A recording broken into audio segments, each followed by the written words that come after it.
A duel, famous musicians, ghost, and even a mobster. The Reed House has been involved in some of the more compelling tales in our city's history. Wallpaper dating back to the 1920s, a bank book, newspaper articles from the past. History inside one of Chattanooga's historic hotels is uncovered.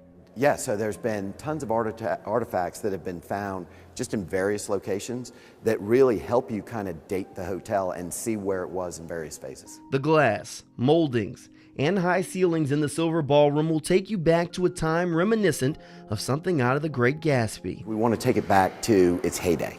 Charleston, South Carolina resident John Weeds purchased the Reed House in 2016. Our company is focused on renovating historic hotels and really rebirthing hotels that have an incredible story. The first page of the Reed House's story began in the 1800s when the Crutchfields built a hotel on this site.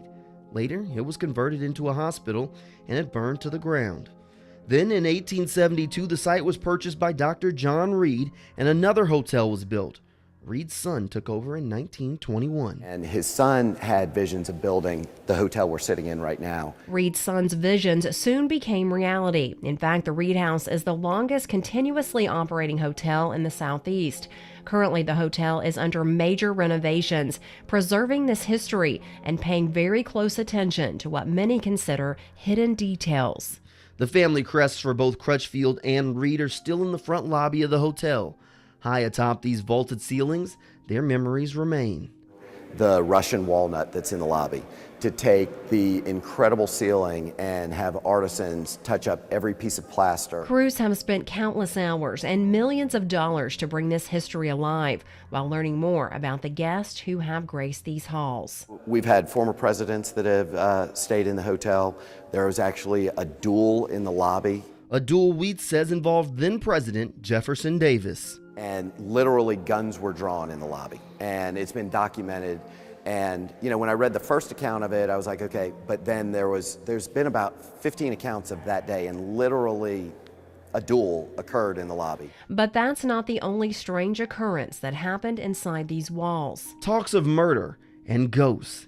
Even a famous mobster stayed in the Reed House. There is no denying its mystery and elegance. And as I mentioned earlier, you know, the hotel kind of lost its way over the years, and our goal is to bring it back. Uncovering the past to preserve for the future with modern conveniences and technology. This updated hotel will soon be ready for future generations to treasure. Murder, jealousy, ghosts, and even mobsters. Room 311 is currently under reconstruction, but it's known for being haunted. Now, whether you believe in ghosts or not, one thing is for sure, something strange did happen upstairs. So we've read everything that's on the internet and everything that people have posted about strange noises and lights turning on and sensing that someone was in the room with them. Picture after picture, stories from the past, all about a mysterious room on the 3rd floor of the Reed House Hotel. Currently, there is a spirit that stays there, and her name is Annalise Netherly. If you go on a ghost tour in Chattanooga, you will learn more about a woman who many say has haunted the historic hotel for years. She was decapitated in the bathtub in the room by a jealous lover. They always say she had her throat slashed. She picks on men a lot. She likes to sit down on the bed next to men. I've never heard a woman saying that happened, but I've heard a lot of men who've said that. Amy Petula owns Chattanooga Ghost Tours and claims she has seen firsthand the hauntings. We had the ghosts show up on command on screen when we said, you know, we asked it to. It touched one of our guides. Is there really anything paranormal within these walls? Some question the story. Others, however, believe her spirit is still here. Well, I'm still not saying I believe in ghosts, and I will tell you that, but things have happened since we've owned it that I can't explain. Unknown explanations of people claiming they need to get out of a room in the middle of the night because they felt someone touch them, heard creepy noises, but that's not all. When construction began months ago on this multi-million-dollar renovation, crews started complaining, saying the door to room 311 wouldn't unlock. So when the demolition contractor was coming down, first thing they did is they removed the doors from all the rooms. Every door came off except for room 311. couldn't even get a screwdriver to get the handle off the door in order to open it. So the only way to access room 311 in order to renovate it, they had to take a buzzsaw to the door. Owners say room 311 is also the only room in the entire renovation process that had a pipe burst. And housed Al Capone during the 30s when he was on his way to a federal trial. Wait a trial for his federal trial. And so they put rebar on the windows so he couldn't escape. And the remnants of that rebar is still on the windows.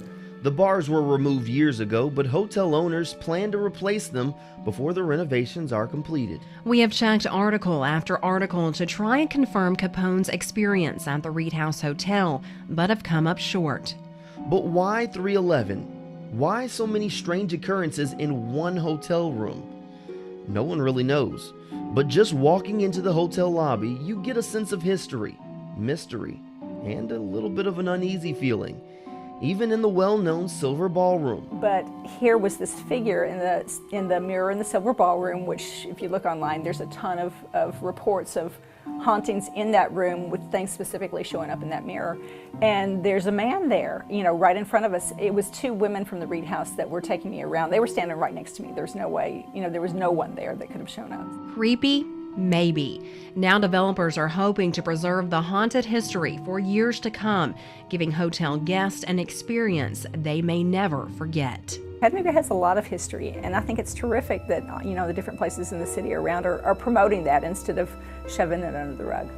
The meticulous renovations to preserve the history in the Reed House will be completed later on this summer. To learn more about the historic Reed House and Room 311, visit our website at WDEF.com.